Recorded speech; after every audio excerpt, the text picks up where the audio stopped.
ரொம்ப ஈஸியாக ஒரு வறுத்தரைச்ச மீன் குழம்பு எப்படி பண்ணுறதுன்னு பார்க்கலாம். ஒரு பேனில் கொஞ்சமாக எண்ணெய் ஊற்றிட்டு ஒரு 5 வத்தலை நல்லா பொன்னிறம் ஆகிற வரைக்கும் வதக்கி எடுத்துக்கலாம். இது கூட ஒரு கப் அளவுக்கு தேங்காய் துருவலும் போட்டு அதையும் நல்லா பொன்னிறமாக ஆகிற வரைக்கும் வதக்கிட்டு இதை தனியாக எடுத்து வச்சுக்கலாம். இது கூட 3 டீஸ்பூன் அளவுக்கு மல்லிப்பொடியும் போட்டு நல்லா வறுத்து எடுத்துக்கலாம். இந்த 3ஐயும் நல்லா ஆறுனதுக்கு அப்புறமா மிக்சி ஜாரில் போட்டு மைய அரைச்சி எடுத்துக்கலாம். அதே பாத்திரத்தில் 3 டீஸ்பூன் அளவுக்கு எண்ணெய் ஊற்றிட்டு கொஞ்சமாக கடுகு, சீரகம், வெந்தயம், மிளகு இது எல்லாத்தையும் நல்லா பொரிய விட்டதுக்கப்புறமா ஒரு 20 சின்ன வெங்காயம், மிளகாய், கருவேப்பிலை, கொஞ்சமாக உப்பும் போட்டு நல்லா பொன்னிறம் ஆகிற வரைக்கும் வதக்கிக்கலாம்.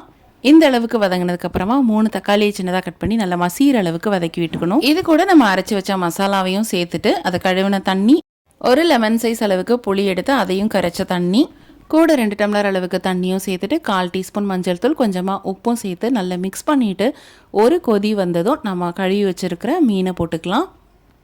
மூடி போட்டு ஒரு 10 நிமிஷத்துக்கு மீடியம் ஃப்ளேமில் வச்சு நல்லா கொதிக்க விட்டுட்டிங்கன்னா செம்ம டேஸ்டியான மீன் குழம்பு ரெடி. கண்டிப்பாக அதை செஞ்சு பாருங்கள், ரொம்ப ரொம்ப நல்லாயிருக்கும்.